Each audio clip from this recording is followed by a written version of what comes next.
Every year, migratory birds complete one of the most remarkable journeys on Earth. Across Europe, they travel south in autumn and return north when spring awakens the land. For thousands of years, these aerial routes have remained unchanged. But today, our skies are quieter. Fewer birds pass overhead, and some species have disappeared entirely. Why? My name is Michel. For more than 20 years, I have observed and studied birds.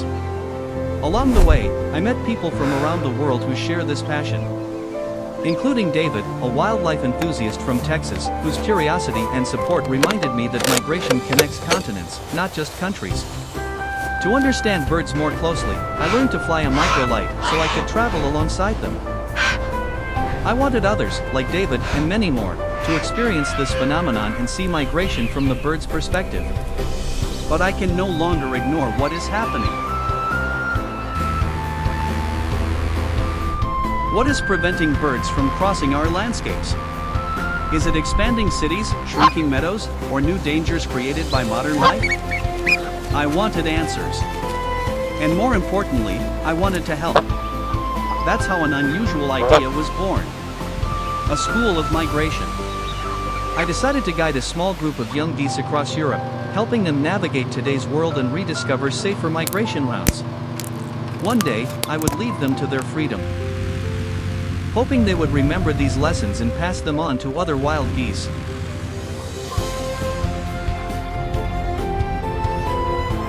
Join me, and people like David watching from afar, as I reveal the hidden pathways of migratory birds. It's August, the start of our journey. We leave the plains of Alsace, following an ancient route once used by storks. Across the Vosges forests, through Auvergne, then along the Loire River to the Atlantic marshlands, one of Europe's most important stopovers for migratory birds. But first, let me introduce my companions. These are my 8 young grey-lag geese. 5 have yellow beaks from Scandinavian lineage. 3 sisters have pink beaks from Siberian ancestry.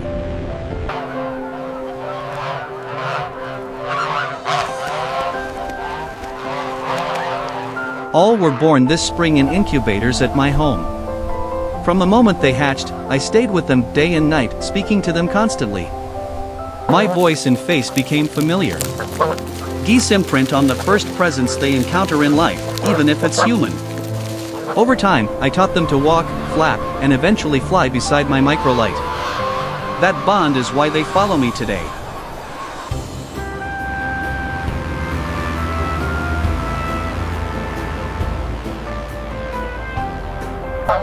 In the wild, grey-lag geese migrate from northern Europe to southern Spain for winter. They learn the route by following their parents. Later, they are able to navigate alone. As we fly through the morning air, the landscape unfolds below us. Villages, rivers, castles, and church towers. These landmarks are memorized by the geese, whose eyesight is far sharper than mine. They navigate using the sun, stars, and Earth's magnetic field. A natural compass guiding every journey. Despite these abilities, today they choose to follow me.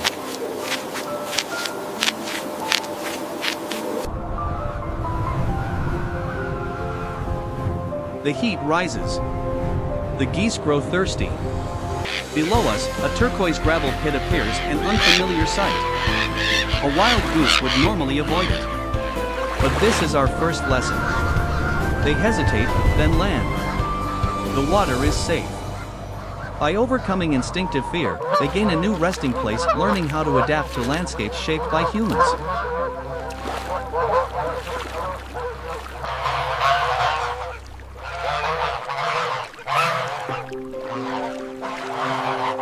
Soon, hunger follows. Wild meadows are gone, replaced by farmland. I land near a cornfield. Lesson 2, using harvest leftovers. Seeds and fallen grain provide a vital food source. When the smallest pink-beaked sister wanders off, I watch but do not interfere.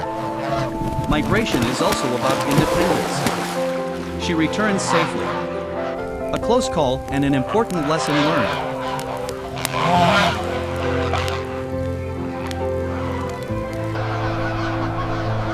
As The journey continues through forests, rivers, winds, and coastlines. Each challenge becomes a lesson. Adapt, but remember.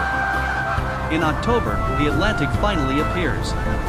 A vast blue horizon awakens something ancient within them. The shore is beautiful, but dangerous. Plastic waste litters the sand, a growing threat to birds worldwide. This time, I do not interfere. They must learn on their own.